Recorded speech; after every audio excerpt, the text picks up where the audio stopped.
This is the Lockpicker 1969, and welcome to my channel, and welcome to the next episode of Interview with a Lockpicker.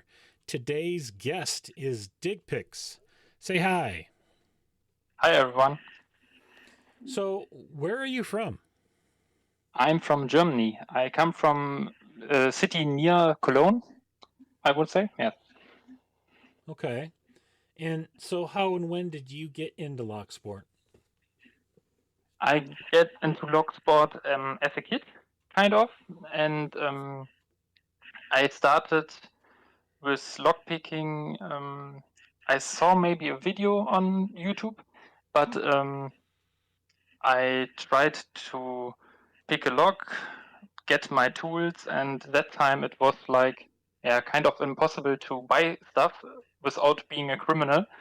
And yeah, that then I went to a shop or watched videos first, how to create your own tool, and there were tutorials about doing it with a hacksaw blade. And yeah, so I went to a hardware shop, got me some hacksaw blades, went to the basement of my parents' home, and grinded those hacksaw blades into picks and tensioners.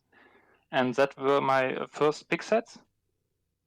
Okay. Yeah, and that time it was there wasn't something, or I wasn't aware of it. Maybe there wasn't something like an LPU community stuff, and also no belt ranking, no guide which lock is how difficult, and so I Sure. kind of started only with braking, and because that was the way how to open locks for me.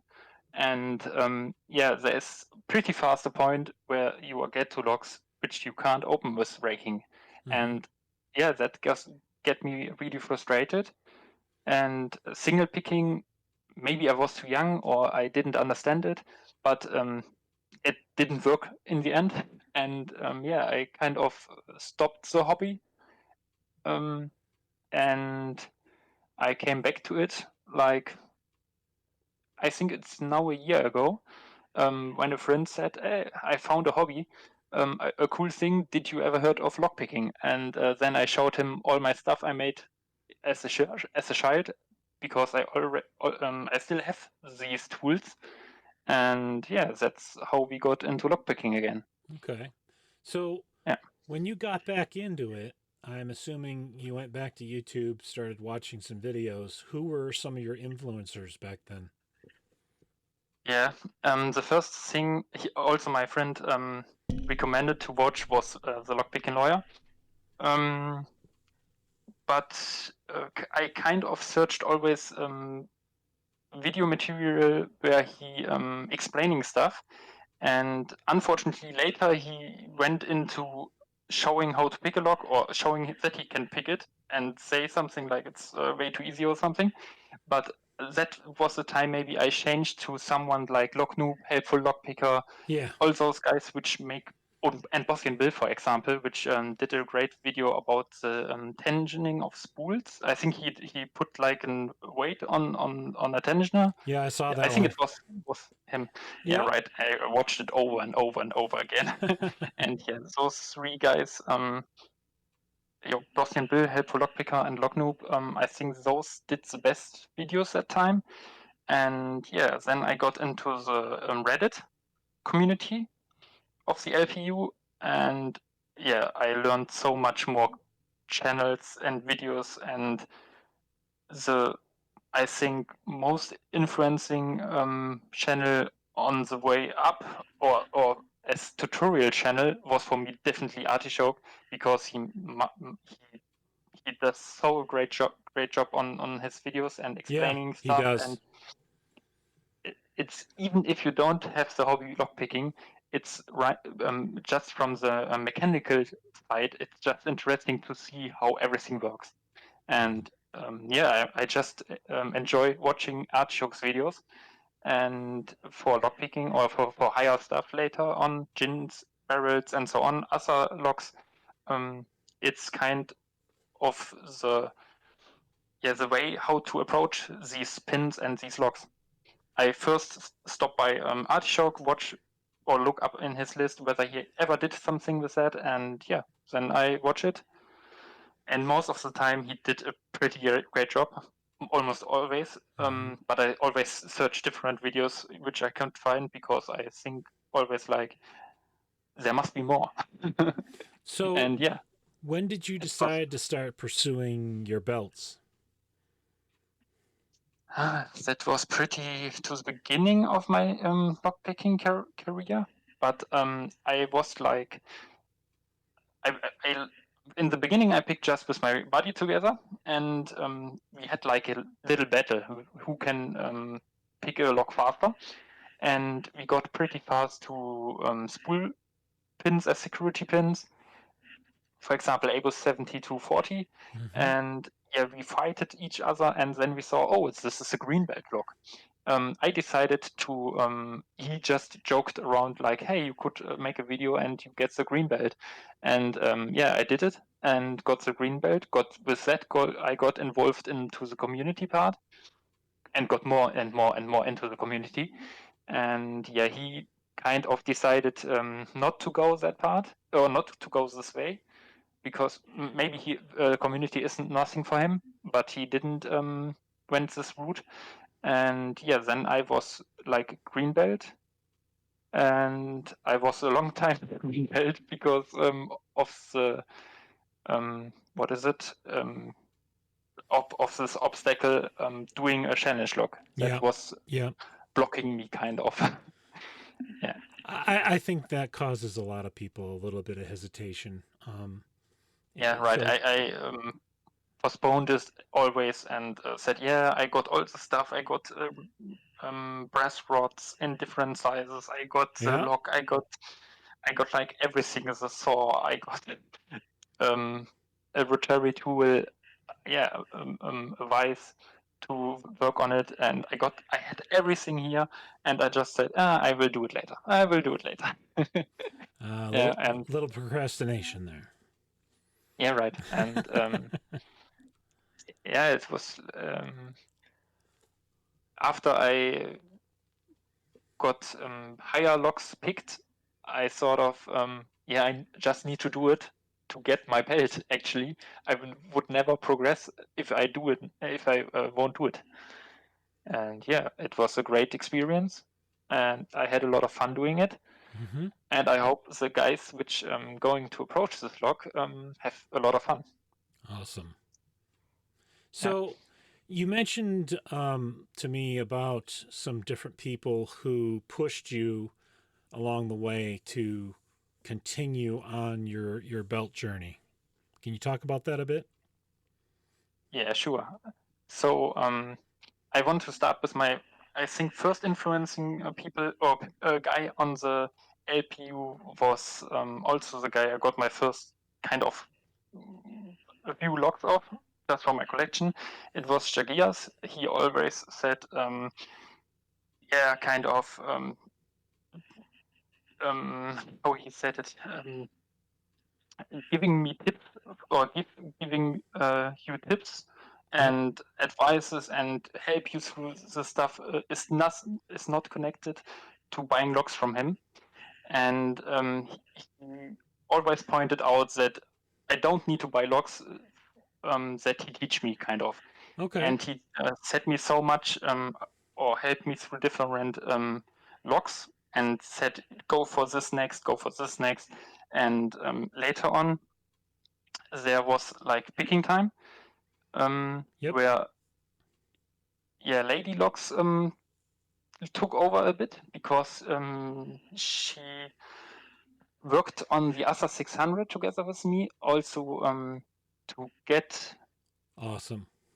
or to get for her the red belt as she needed someone to how is it called to help him on or to mentor Mentor. to Yeah. Yep. mentoring someone To be a mentor. and Yep. right and we mentored each other kind of through this log, and we learned a lot while picking together. And yeah, if we both had a question, then there was like the guy Isaac Hashman, Yep. and the Midnight Fiddle Picker, and yeah, he was so helpful in explaining stuff, explaining all the different pins. It's always better to have someone you can ask something. Yes. If you the video of Artichoke is always a good start point, but if you have more questions or more in-depth is it called, and questions, you can ask, for example, Ladylogs, Isaac, and they will help you a lot through your Definitely. problems. Yep. Yeah. And those three guys are mainly my mentor guys, I would say. Yeah. Okay. So they help me a lot, and I think they will continue helping me. Okay. And Well, that's yeah, good. I try to give it back, but Yep. I think they are just way far more ahead of me. Well, there's a concept of paying it forward, and I've always believed in that in this community. There's been people that helped me out along the way, and I try to help out people when I can by either sending locks or whatever it is I have that can help them. Um, so I think there's a lot of that in this community, and that's what makes it so awesome. So Yeah, right. It's an awesome community. I can't deny that. It's just the most friendly community I ever encountered, and me too. most helpful. Me So too. I can't complain in any way. Also, like my first log purchase was from Greenish one, and it was, I say, just around €100 for a bunch of logs, also black belt logs and so on. And I had the mindset: if I go for this log set, it's a bit more expensive, but I won't ever need to buy another log until I get black belt. Yeah.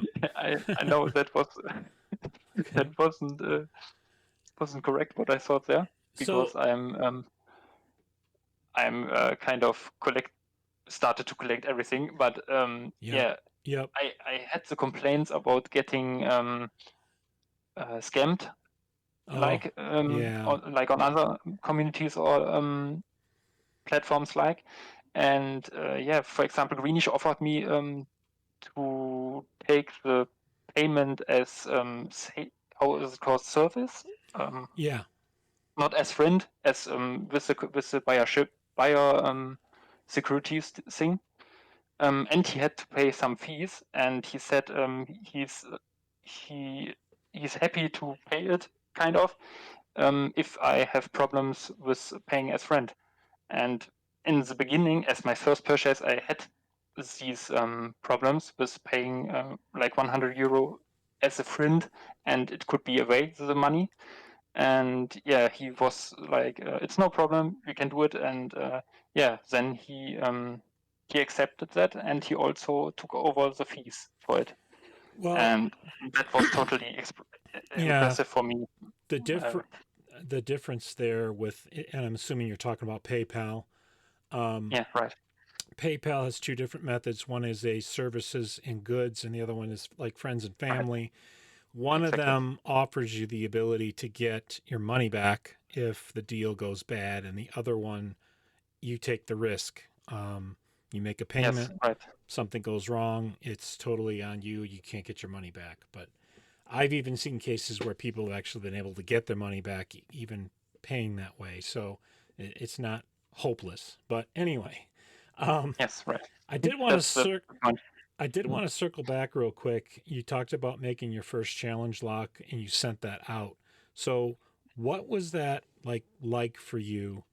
Not only to make the lock that you dreaded making, and then found out you enjoyed doing it, but Yeah, to then send it out and watch someone else open it for the first time. I sent it to Logfumbler, actually, who helped me in the end to get to my red belt. And yeah, he did a video about it, and I had the aim for myself.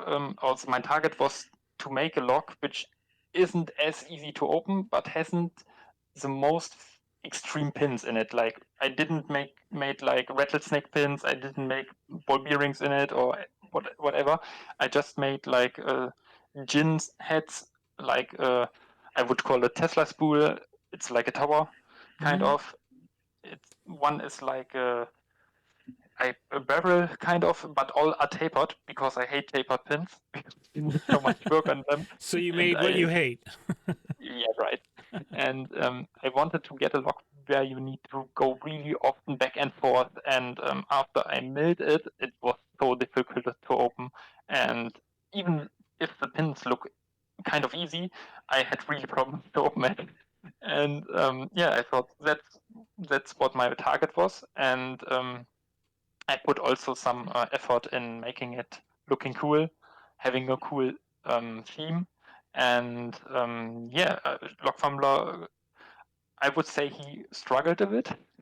In the end, he is now black belt, and I could say my first lock was opened by a black belt, kind of, and he took like I think it was 15 or 20 minutes Oh to wow. open it first time, and for me, it's an accomplishment, and he liked it a lot. Or I got a really good response from all the people who saw it, and Awesome.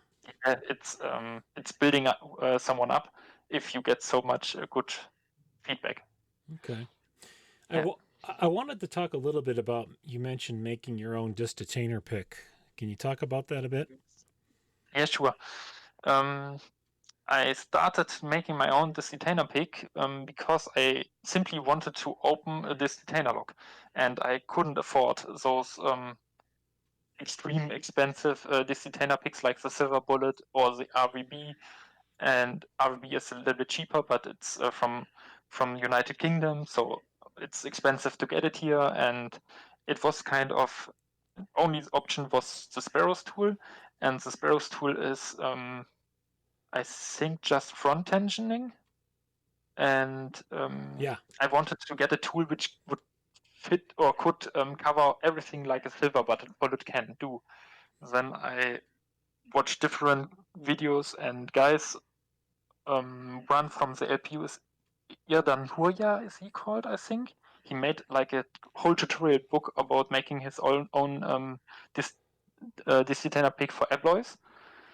That was way too far for me. And then I found a YouTube video from Death Evers. I think he don't make videos anymore, but he did a really great video about making making a detainer pick from aluminium rods. And yeah, he said you don't need much. You don't need a, how is it called, a stand drill. Yep. You know what I mean?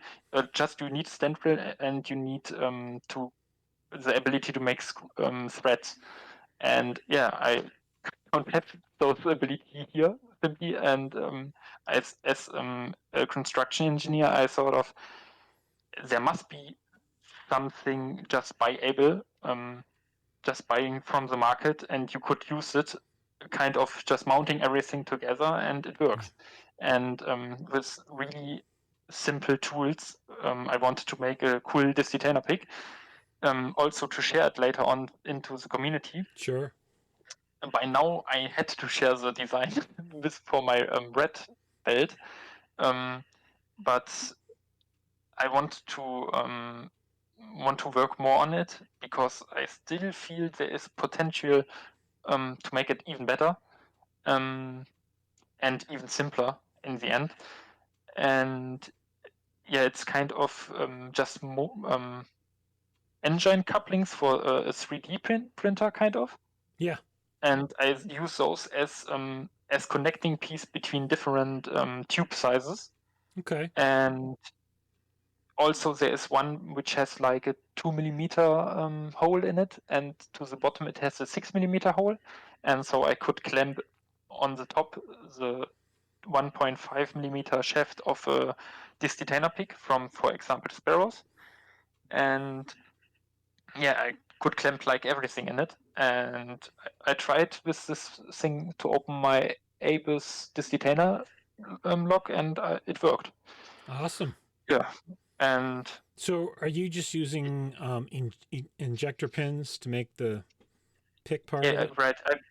I bought them, but I wanted to get my design that it fits Sparrows picks, like the 1.5 millimeter rods, and 2 millimeter, and I think 4 millimeter was it. And I I got the different sizes as injector Yep. pins to make my picks myself, and I wanted to cover like everything Yeah. that you don't only can use your self-made stuff. You also can use just a simple Sparrows Yep. pick tip. Yeah. I kind That of was did the the goal same of it. thing. I purchased a bunch Yeah, of different injector rods to do yeah, that with. Yep. right, Okay. All right. exactly. So last question before we wrap up. Yeah.